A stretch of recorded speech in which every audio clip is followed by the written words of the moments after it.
Good morning, dear students. Today we are going to start our social studies class with history chapter 6 architectural development in the medieval period. Dear students, in this class we will discuss about Mughal period, Babur, Humayun, the Surs, Akbar, Jahangir, Aurangzeb and the 18th century. All these things, all these points we will cover in this class. Before this class we already discussed about architectural style, like two type of architectural styles are there on that time, like Nagara style and Dravidian style. After that we studied about early medieval period, like in North India many temples are made on that time, like Chandela's built Khajuraho and Parasnath temple, Vishwanath temple, Kandriya Mahadev temple, Mukteshwara temple, Lingaraja temple at Bhubaneswar, Sun temple at Konark, Jagannath temple at Puri. That are the best specimens about the Nagara style. And after that, if we talk about nearby us, Mount Abu, that is also one Jain temple is being there, like Dilwara temple that's made by Solanki rulers and made in white marble. That's about North India. If we talk about South India, then we can say that Ratha temple is also made by the Pallava kings, and Sol temple at Mahabalipuram and Kailasnath temple at Kanchi. The Pandyas constructs numerous temple in Madurai. After that, the Bridhaswara temple and the structure of the Chola temples, like in Dravidian style, like Gopuram, Garbhagriha, and many parts of the temples also discussed by us in our last class. After that, we covered the Sultanate period. What is the Sultanate period? How that's started by Turks or Mughals or whatever. All that thing we discussed.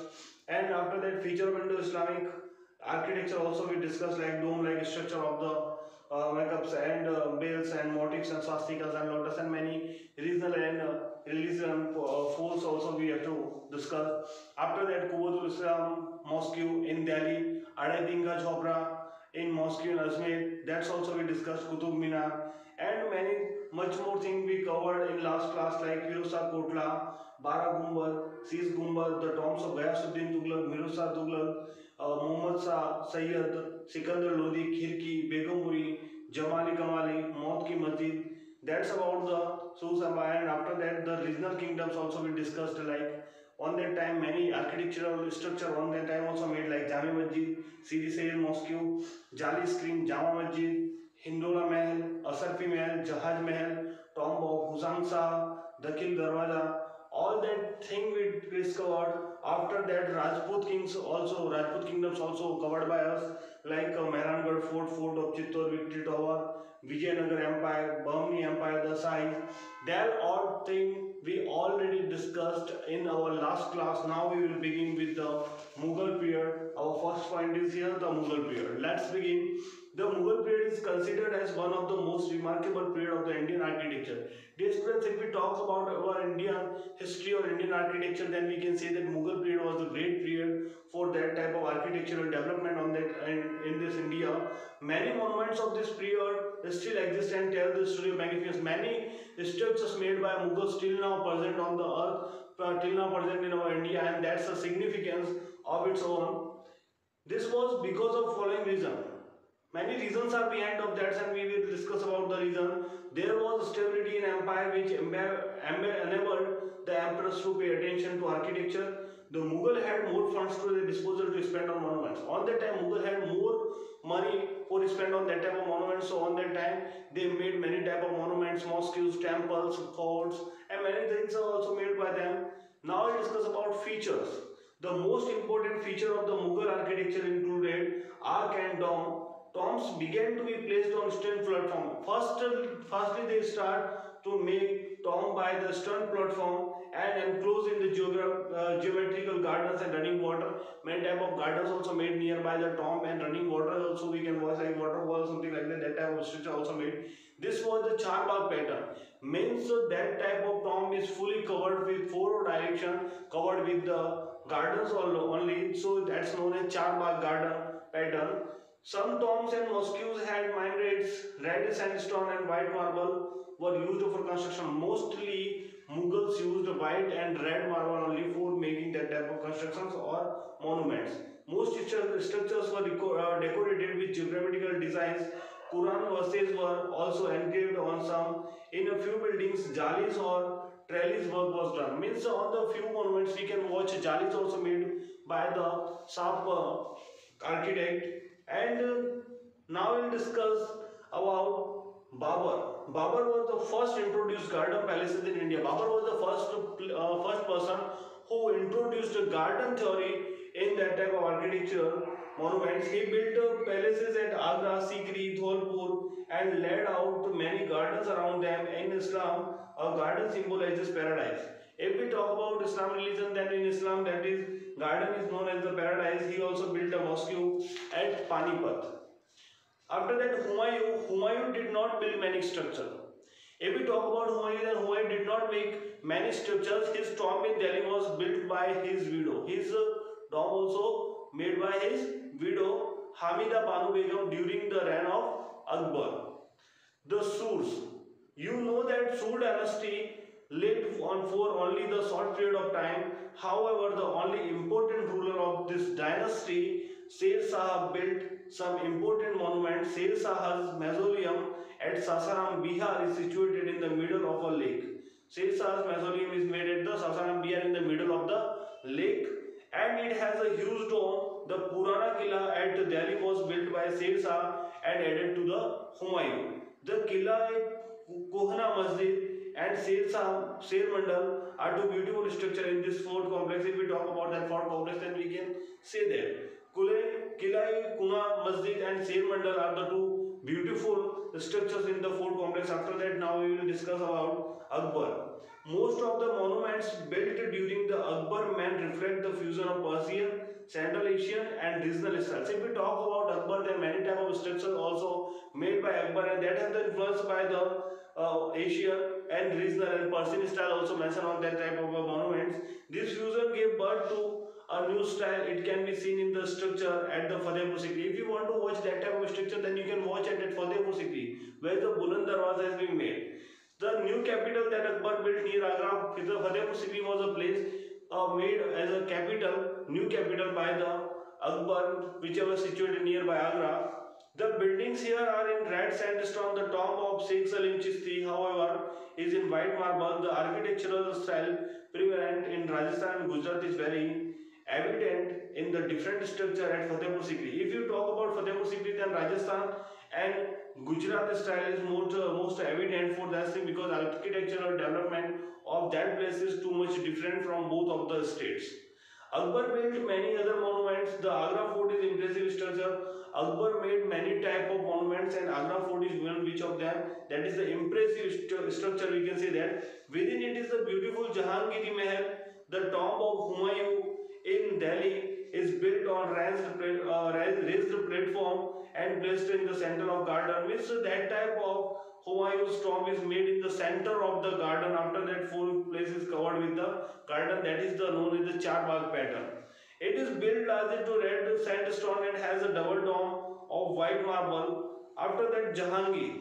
Jahangir did not give much importance to architectural development. He built the tomb of Akbar at Sikandra. It has a gateway with 4 minarets in which marble at 4 corners. The tomb of Itimdad Ud Daula at Agra was built by Nurja. Nurja made the tomb of the Itimad Udullah tomb on that place. Because of that, the Jahangir, that's architectural development is not give much more importance, because on that time Jahangir didn't work much more for that type of structure. Now we will talk about Shahjahan. Who is Shahjahan? Shahjahan is called the prince among the builders. He brought glory of Mughal architecture. Most of the monuments built by Shahjahan are located in Agra and Delhi. Mostly Shahjahan made that type of architectural structure in the Delhi and Agra only. These have the finest features of Asian, Indian, Persian and Central Asian structure. And feature of the monument, Shahjahan brought out change in the style and building materials. The emphasis was now on uniformity and symmetry. Red sandstone, popular under Akbar and Jahangir, was replaced by white marble. And after that, that type of method is known as the decoration method, Pietra Dura. Domes and minarets are also prominent. On the time we can say that the domes are the more prominent, because of that, according to Islamic religion, that's the get main importance of that place. The interiors had multiple columns, curved roofs and big and small arches. Now we'll talk about important monuments which were made by the Shahjahan. Nurja, that's the Jahangir of tomb of Jahangir near Lahore and the tomb of Noor Jahan were built by Shah Jahan. He also constructed many mosques. The Moti Masjid is in Agra, entirely white marble. It has three domes. The Jama Masjid in Delhi is built with alternate styles of the white and black marble. It is the largest mosque in India. Jama Masjid is the largest mosque of India. The most impressive creation of the Shah Jahan is the Taj Mahal at Agra. He built it in memory of the wife Mumtaz Mahal. The monument is at all these 20-story skyscrapers. The over 20,000 laborers took nearly 20 years to build it. The chief architecture were Ustad Isha Khan Effendi of Shiraz, of which the Ustad Ahmad Lahori. Means we can say that that structure is very good structure, because of that's included into the seven more the prominent monuments of the India world also. Placed on the one side, huge garden is there in the Taj. So we can say that it is the most and important part of the Shah Jahan's life. We can say that a case study is given here. According to that, we can say that Shah Jahan make many type of palaces and architectural development also in India. Because of that, so today also he is known as the king of the architecture and monument time of the medieval period. And many structure also made by that like Diwane Khan Sahab was also made by that and like the now we will discuss about Aurangzeb. Aurangzeb did not give much importance to architectural development. Most of his buildings were mere copies to earlier sons. Means Aurangzeb don't make use that type of another type of the architectural development, because he used the previous one method only for constructing. And like the tomb of Rabia Dorani, Aurangzeb's wife, and the Aurangabad, a poor imitation of the Taj Mahal. The Vasai Masjid at Lahore was also built during the Aurangzeb's reign. Now we will discuss about the last point, the 18th century. Architectural development began to decline in the 18th century. However, a few elegant structures were raised during this period. The most famous structure of this period is the tomb of Safdarganj in Delhi. If we talk about 18th century, then we can say that on that time, the tomb of the Safdarganj is the most important tomb on Delhi according to that place.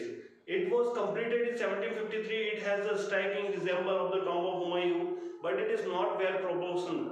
We can say that it is not very proportioned or very completed or very partitioned. In the independent kingdoms of this period tried to follow the architectural tradition of the Mughals. The Nawabs of Lucknow built many imbabaras, while imbabaras as like the Asafi Imbabaras was built by Nawab Asaduddaulah in 1784. It was built to provide work for famine-stricken people of the region. Means whoever people that didn't get on that type of laboring, because of that they start to make that type of structure or the architectural developments monument. It was built to provide work for the famine-stricken, given the Chota Imambara and the ruling Darwaza, some other famous monuments in Lucknow. The Nawab of Bengal built the Katra Masjid at the Chowk Masjid. Savai Rai Singh and Ambir built astronomical observations at Delhi, Ajmer, Delhi, Jaipur, Mathura, Ujjain and Benares, means Varanasi, and Mysore, the Darya Daulat Palace, the Gumbad-e-Ila and the Jami Masjid were built during this period. That is the main structure and the main monuments of that period. So we can say that if we talk about architectural development in the medieval period, then on that time Mughal period is a great chance for that thing, because of that on that time. And in Mughal period, if we talk about that, then Shah Jahan only one person, or Akbar and Shah Jahan both are the most important person who make grateful chances in the architecture and development. Because of that, another one only one or two architectural development, but there are creating many type of the another methods also using for preparing or developing the architectural development. Dear students, I hope you understand this chapter, and in next class we will discuss about question and answers. Thank you so much.